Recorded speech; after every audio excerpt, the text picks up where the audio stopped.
Hello everyone, स्वागत है आप सबका मेरे चैनल में। आई होप आप सब बहुत अच्छे होंगे। ससुर की वीडियो आने के बाद अचानक से जो है हमारी रिकॉर्डिंग देवी फटाफट से लाइव आती हैं, लेकिन उन सब बातों को तो वो जवाब दे ही नहीं रही जो उनके ससुर ने बोला था। बातों को घुमाने में नंबर 1 है, ये सब लोग देख ही सकते हो। उनके ससुर की स्टेटमेंट थी कि उसकी जो कमर का मांस फटा था वो कैसे फटा था वो बताया उन्होंने, ना कि उन्होंने ये बोला कि ये जो है अंशु को मारती थी। उन्होंने मारने वाला वर्ड बोला ही नहीं, लेकिन ये अपने उसमें बोल रही हैं कि हाँ मैं तो अंशु को मारती थी, तो फिर वो यहाँ पर क्यों रहती थी, क्यों मेरे पास ऊपर रहती थी, मैंने ब्रेन वॉश किया था क्या? ऐसे होता है ब्रेन वॉश? तो जी हाँ, ब्रेन वॉश ऐसे ही होता है कि आप उसके साथ कुछ भी करो और वो बच्चा जो है आवाज भी ना निकाल पाए। और वो उस टाइम पे बच्ची थी, तुम उसे बोलती गई, वैसी ही चीजें शायद वो लड़की करती गई। कभी उसने मुंह नहीं खोला। इवन इतनी बड़ी चीज भी उसने अब बताई है, वरना वो पहले भी बता सकती थी। अगर वो लड़की इतनी चालाक होती, जैसा ये बोलती हैं कि वो बहुत चालाक है, मेरा ये खा गई वो खा गई, तो ये वाली बातें जो सीक्रेट वाली बातें हैं, जो शायद अंशु और इनके बीच में ही होगी, ये वाली चीजें वो पहले भी बता सकती थी। लेकिन अब भी उन्होंने बताया है जब उसके साथ इतना ज्यादा गलत कर रही है। मैं सिर्फ और सिर्फ एक ही चीज लेके बैठी रही कि हाँ मैं मारती थी, हाँ मैं मारती थी। अगर मैं मारती थी तो फिर ये आती क्यों थी, ये क्यों करती थी? और इवन बीइंग अंशु चैनल पे अंशु ने एक शॉर्ट भी डाला है, आप सब लोग वहां पर जाकर देख लीजिएगा, कि उसने बोला है कि मुझे स्ट्राइक दी गई हैं और कॉपीराइट स्ट्राइक दी गई हैं। और जो चीज़ें प्राइवेट उसने कर दी थी, एक्चुअली मुझे लग रहा है कि जैसे इन्होंने बोला था ना कि टेक्निकल चीज़ें उसे बहुत अच्छे से पता है, अगर अंशु को टेक्निकल चीज़ें इतनी अच्छे से पता रहती तो शायद अंशु को स्ट्राइक आती ही नहीं।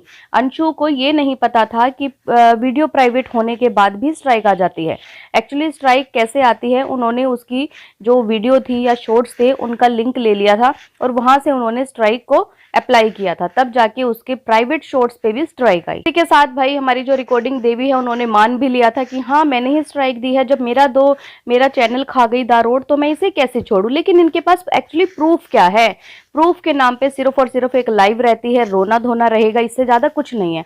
लोगों ने कंप्लेन की कॉपी मांगी, वो भी इनके पास नहीं मिली। कंप्लेंट तक जाके इसके सास ससुर करवा के आए, वो भी बेचारे परेशान हो गए थे कि द रोड के ऊपर ये औरत जो है कितनी ज्यादा कंट्रोवर्सी कर रही है, हमें जो है दिन रात परेशान कर रही है। तब जाके वो लोग द रोड के लिए कंप्लेन करने गए। लेकिन इनके पास क्या मिला? एक चीज भी नहीं मिली, एक पेपर तक इन्होंने नहीं दिखाया। उन्होंने बकायदा जो है कॉपी दिखाई, वहां पर आना जाना सारी चीजें उन्होंने दिखाई। और आज से पहले जब इन्होंने अपनी जेठानी के ऊपर कंप्लेन कराई थी तो ये अपने ससुर के साथ ही गई थी, अपने ससुर के साथ गई, वहां पर पूरा व्लॉग शूट किया। तो इस बार इनका व्लॉग शूट क्यों नहीं हुआ? ये सिर्फ अपनी ऑडियंस को बेवकूफ बनाना जानती हैं कि ऑडियंस भोली भाली है, जैसे आज तक मैं बेवकूफ बनाती आई हूँ, आने वाले टाइम में भी इन लोगों को अच्छे से बेवकूफ बना दूंगी। और सच में लोग बन भी जाते हैं। लेकिन जिन लोगों के पास दिमाग होता है ना, जो दिमाग से काम लेते हैं, आंखों से नहीं सिर्फ, और दिमाग भी चलाते हैं, वो लोग इन चीजों को पकड़ लेते हैं। अंशु के शॉर्ट पे कमेंट किया था, लिखा था कोई डिलीट नहीं हुआ बेटा, वो आपने डिलीट कर दिया। और हाँ मैंने ही कॉपीराइट स्ट्राइक दी है, आप सब मिलकर सारी हदें पार करो और मैं अकेली ही काफी हूँ तुम सबके लिए। तो अंशु ने उनको इतना आराम से रिप्लाई किया। अंशु ने बोला कि आप क्यों पता नहीं लगा रहे हो कि वो चैनल किसके पास है, आपको किस चीज का डर है, मुझे ये बता दो। अगर वो मेरे पास था तो मुझे जेल भिजवाओ, क्योंकि रिलेशन तो आपने 1 महीने पहले ही खत्म कर दिया था यूट्यूब पर, तो आज ला रहे हो ये सब। तो 1 महीने पहले ही ये रिश्ता खत्म कर चुकी थी, तब से इनके अंदर जो है ना, मतलब वो कहते हैं बदले की भावना, ये चीजें बिल्कुल सच है।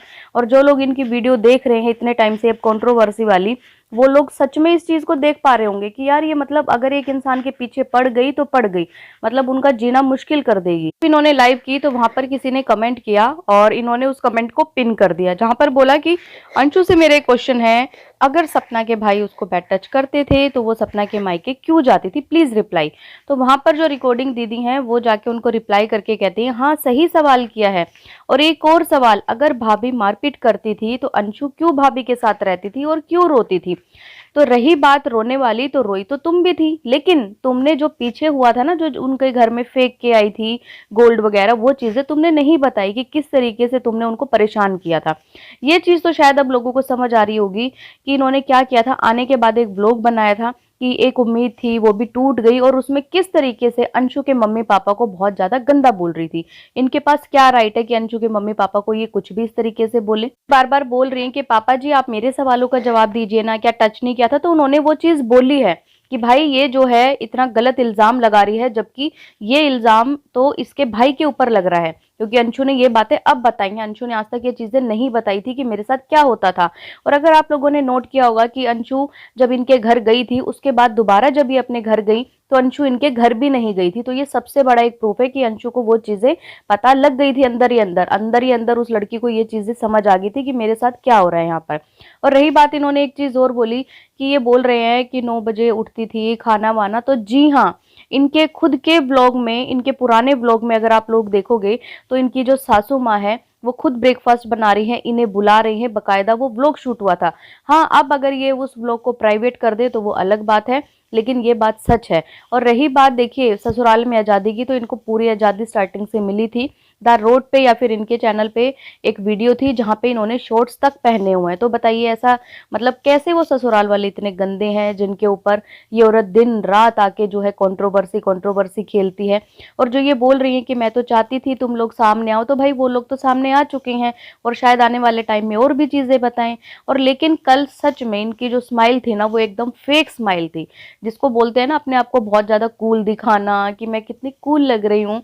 तो ऐसा कुछ नहीं था, वो एक फेक स्माइल थी, क्योंकि वो सब चीजें जो शायद अभी पब्लिक को नहीं पता थी वो धीरे धीरे अब बाहर आ रही है। बात इनकी गाड़ी की, तो इतने सारे लोगों ने लाइव में ये क्वेश्चन इनसे पूछा कि बताइए ना क्या सच में ऐसा हुआ है, तो इन्होंने एक बार भी कुछ नहीं बोला। अपनी बातें आप क्यों छुपाते हो, उन चीजों को बताओ ना पब्लिक को, पब्लिक आपसे पूछ रही है, उनके सही से आंसर करो, लेकिन ये नहीं करेंगे। मुझे सच में ऐसा लग रहा है, मुझे खुद अपने ऊपर इतना गुस्सा आ रहा है कि यार मैं इतनी इमोशनल क्यों टच हुई, मुझे क्यों नहीं पता लगा कि भाई ये ऐसी हैं, इस चेहरे के पीछे एक और चेहरा है जो कि शायद हमें कभी ऐसा, मुझे तो सच में आज तक विश्वास नहीं हो रहा अभी तक कि भाई ये चीजें हमें आने वाले टाइम में देखने को भी मिलती। गाइस, अब यहाँ पर सोशल मीडिया पे रह के एक चीज तो जान लिया है कि भाई जो जैसा दिखता है ना वो वैसा होता नहीं है। अंशु ने एक चीज और क्लियर करी है, ये इनके पास इतना बड़ा चैनल है लेकिन ये हमेशा जो है ना चाटुकारिता, जो लोग हैं सिर्फ उनकी बात सुनती हैं, अपना दिमाग ये कभी यूज नहीं करती। जो इनको जैसा भड़का दे, हाँ हाँ हाँ वो वैसा ही है, गंदा है, ठीक है, मुझे स्ट्राइक देनी चाहिए, मुझे ऐसा करना चाहिए। वहां पर कल लाइव में बीइंग अंशु चैनल से जो है कमेंट्स आ रहे थे, तो क्या इनको इतना भी नहीं पता कि ये चैनल रियल है या फिर फेक है? एक बार भी इन्होंने जो है ना नहीं बोला। लेकिन उस जो फेक कमेंट्स आ रहे थे, वो जो भी इंसान है, चाहे वो, मैं अभी भी कह रही हूँ कि चाहे वो अंशु का कोई फैन है या कुछ है, तो प्लीज इस तरीके की चीजें मत करें, क्योंकि ऑलरेडी वैसे ही इतनी ज्यादा जी ये जो है गुस्से वाली हैं और उल्टा सीधा बिना कुछ किए जब बोल रही हैं, तो भाई अगर आप जाके फेक आईडी से ऐसे ऐसे कमेंट करोगे तो ये उस लड़की को और ज्यादा गलत बोलेगी। लेकिन अंशु ने कल ये चीज क्लियर कर दी कि मेरा वो जो आईडी आई है वो मैं नहीं थी, और इसलिए अंशु ने अपनी डीपी भी कल चेंज की है। के लिए जैसे इनको कंप्लेन का पता लगता है तो इनकी कल हवाइयां उड़ी हुई थी। एक्चुअली हवाइयां इसलिए उड़ी थी क्योंकि इन्होंने तो कंप्लेन करा ही नहीं। अब अगर वो कंप्लेन 3 जगह साइबर सेल में हो चुकी है तो देखिए साइबर सेल के ऊपर भी दबाव बनेगा कि भाई इस चैनल के लिए बताइए ये कहाँ गया, इतना बड़ा चैनल था। और शायद अगर वो लोकेशन पता लग गई तो भाई फिर उसके बाद अब क्या ही कहें, ऑडियंस जो इसको बोला जाता है ना अंधभक्त, शायद उनकी आंखें भी तब जो है खुल जाएंगी। लेकिन द रोड के लिए कल ये बोल रही थी कि पापा जी द रोड के लिए तो आपने एफआईआर करा दी, लेकिन राजवीर जी के लिए आपने एफआईआर क्यों नहीं कराई?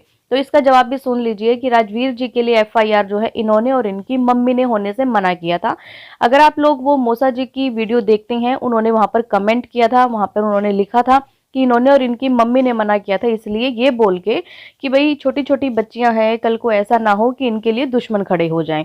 तो आप कितना ज्यादा झूठ बोलती हो ये शायद आपको भी नहीं पता, और हो सकता है आने वाले टाइम में राजवीर जी वाली बात भी खुले। ये गाइज मिलते हैं फिर आपसे एक न्यू वीडियो में, तब तक के लिए बाय।